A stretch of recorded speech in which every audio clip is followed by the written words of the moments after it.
Good morning friends. हाय। आज हम पढ़ेंगे अर्श पैरालिसिस। लास्ट लेक्चर में मैंने आपको पूरा ब्रेकल प्लेक्सस बताया था, कैसे बनता है, क्या होता है। आज हम उसकी अप्लाइड एनाटॉमी देखेंगे। अर्श पैरालिसिस के ऊपर एक शॉर्ट नोट आता है, तो आपको वो शॉर्ट के अंदर लिखना है। बीटी चौरसिया बेस्ट बुक है, आप उससे देख सकते हैं, लेकिन मैंने उसमें भी शॉर्ट कर दिया है ताकि ये इतना हम जरूर लिख दें कि जितना 1 नंबर 2 नंबर या 3 नंबर में पूछा जाता है हम उतने नंबर ला सकें, इतना हमको लिखना है। इंट्रो के अंदर लिखना है, देखो अर्श पैरालिसिस या अर्श पॉइंट करके पूछें तो आपको लिखना यही है, ठीक है। तो रीजन ऑफ अपर ट्रंक जो होता है ब्रेकल प्लेक्सस का, वो अर्श पॉइंट कहलाता है, ठीक है। अगर हमारा लास्ट डायग्राम हम देखें तो यह ट्रंक है, ये अपर ट्रंक है। तो region of upper trunk this point is known as Erb's point, ये याद रखना है। और इंजुरी अगर इसको कोई हो रही है तो अर्श पैरालिसिस कॉज करती है। बस ये अपना बेसिक फंडा है इस पूरे पॉइंट का। अगर आप निचोड़ देखें तो यही है कि region of upper trunk is known as Erb's point and injury to this area leads to Erb's paralysis. बस ये आपको लिखना है। अभी कैसे होता है, इसमें क्या क्या होता है, ये आपको थोड़ा सा पढ़ के बता देता हूं मैं, ठीक है। ये अपने नोट्स हैं, आप इन्हें याद रखें और यही आपको लिखना भी है कि region of the upper trunk of brachial plexus is known as Erb's point, 6 nerve meet here, injury to Erb's point या upper trunk is known as Erb's paralysis या leads to Erb's paralysis. Okay, cause of injury क्या हो सकती है? Undue separation of head from the shoulder, कि shoulder से जो head है वो सेपरेट करें, मतलब ताकत के साथ, अनड्यू अनचाहा, कि हम अचानक खींच लिया जाए। अब कैसे होगा? एज इन बर्थ इंजुरी, कि डिलीवरी के समय बच्चा पैदा हो रहा है ना। अब सिफेलिक प्रेजेंटेशन होता है, सिर के जरिए बाहर आता है, लेकिन कई मरतबा क्या होता है कि अनट्रेंड दाई होती हैं, उसको खींच देती हैं, है ना। तो क्या होगा कि शोल्डर और नेक के अंदर, हेड के अंदर एक खिंचाव आ जाएगा, एक्सटेंशन आ जाएगा। उसकी वजह से क्या होगा कि अपना जो अपर ट्रंक है उसके अंदर खिंचाव आएगा, स्ट्रेच आएगा, और वो लीड करेगा अर्श पैरालिसिस के लिए, ठीक है। या फॉल ऑन द शोल्डर, कि शोल्डर के बल ऊपर से नीचे गिरे आप और शोल्डर का बल गिरे और चेहरा एक तरफ और शोल्डर एक तरफ है, तो भी आपको ये प्रॉब्लम आ सकती है। या ड्यूरिंग एनेस्थेसिया भी ये समस्या आ सकती है। तो cause of injury, nerve root involve कौन कौन सी होती है? मेनली C5 होती है एंड पार्टली C6। दो ही नर्व रूट अपर ट्रंक के अंदर, देखा हमने आपको बताया कि C5 और C6 मिलकर अपर ट्रंक बना रही है। तो मेनली C5 इन्वॉल्व होती है और पार्टली C6 भी इसके अंदर इन्वॉल्व होती है। कौन कौन सी मसल इसमें इन्वॉल्व होंगी या पैरालाइज्ड होंगी? तो जो जो इससे सप्लाई हो रही है वो इससे पैरालाइज्ड हो जाएंगी। खास तौर से जो मेन मसल्स होती हैं वो डेल्टाइड है, बाइसेप्स है, ब्रेकियलिस है एंड ब्रेकियोरेडियलिस है। डेल्टाइड, बाइसेप्स, ब्रेकियलिस एंड ब्रेकियोरेडियलिस, ये मसल इसके अंदर पैरालाइज्ड होती है।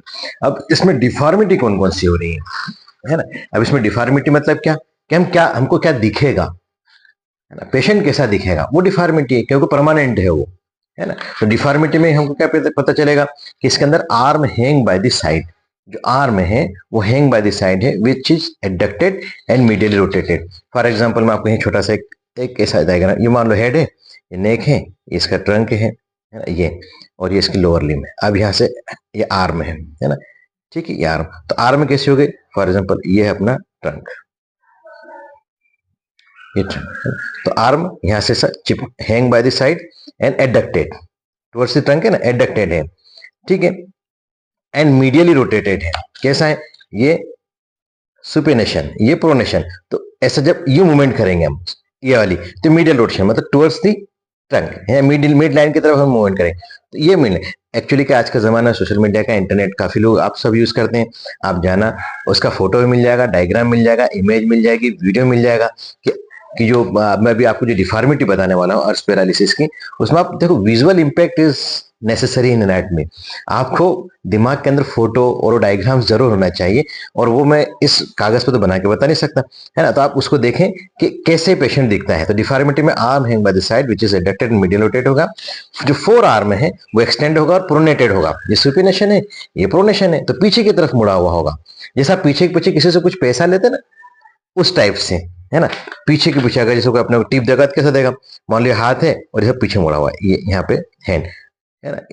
इमेजिन करिए, आप डायग्राम देखना, बिल्कुल इजी समझ में आ जाएगा, है ना। या मेरा जो थंबनेल बनाऊंगा मैं, इसमें थंबनेल में एक डायग्राम जरूर रख दूंगा मैं इस वीडियो के, तो आप देखना कि मैं पोर्टर स्टीप हैंड वाला एक डायग्राम रख दूंगा, ठीक है।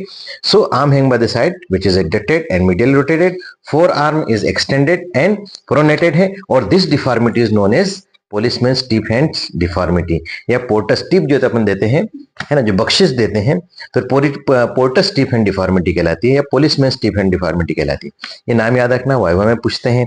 कई मरतबा पोलिसमैन टिफ हैंड डिफॉर्मिटी भी कहलाती है, तो वो भी पूछ लेते हैं। इस नाम से भी आपसे पूछा जा सकता है। अर्ब्स पैरालिसिस पूछ सकते हैं, अर्ब्स स्पाइन करके पूछ सकते हैं, पोलिसमैन स्टीफ हैंड डिफॉर्मिटी पूछ सकते हैं, कुछ भी नाम से पूछ सकते हैं आपसे, बस आपको लिखना यही है सारा का सारा। अभी डिफॉर्मिटी हुई है तो डिसएबिलिटी क्या होगी? सीधा सा फंडा है, जो यहां पर बोल रहे हैं इसका उल्टा आप बोल दोगे तो इसकी डिसेबिलिटी। भाई जो डिफॉर्मिटी हो गई है, अब वो क्या क्या नहीं कर सकता है। अगर ये एडक्टेड है तो एबडक्शन नहीं कर पाएगा, मीडियली रोटेट है तो लेटरल रोटेशन इसका खत्म हो जाएगा, यहाँ पर एक्सटेंशन है तो यहाँ पर फ्लेक्शन हो जाएगा फोर आर्म का, यहाँ पर फोर आर्म का प्रोनेशन है तो यहाँ पर सुपिनेशन हो जाएगा। ठीक है, मतलब ये लॉस्ट हो जाएंगे कि भाई सुपिनेशन नहीं कर पाएगा, फ्लेक्शन नहीं कर पाएगा, एबडक्शन नहीं कर पाएगा, लेटरल रोटेशन नहीं कर पाएगा।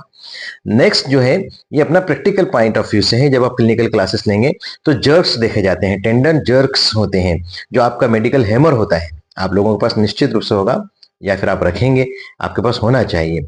हम लोग तो पढ़ते थे, हमारे लिए एक बिल्कुल एक कंपलसरी था किट रखना, उसमें एक मेडिकल हैमर भी होता है, तो उससे हम टेंडन जर्क्स देखते हैं, मसल्स के जो टेंडन होते हैं उनके ऊपर स्ट्राइक करके कि कहां पर अपने को जर्क्स पता चलते हैं, तो बाइसेप्स और सुपिनेटर जर्क लॉस्ट हो जाएंगे और डेल्टा के छोटे से एरिया में सेंसेशन लॉस हो जाएंगे। तो it is all about the Erb's paralysis. अगर आपको वीडियो अच्छा लगे, बेहतर लगे, तो आप इसे लाइक करें, मेरे चैनल क्रिस्टल क्लियर एनाटॉमी को सब्सक्राइब करें और इसे अपने दोस्तों से जरूर शेयर करें। Thank you.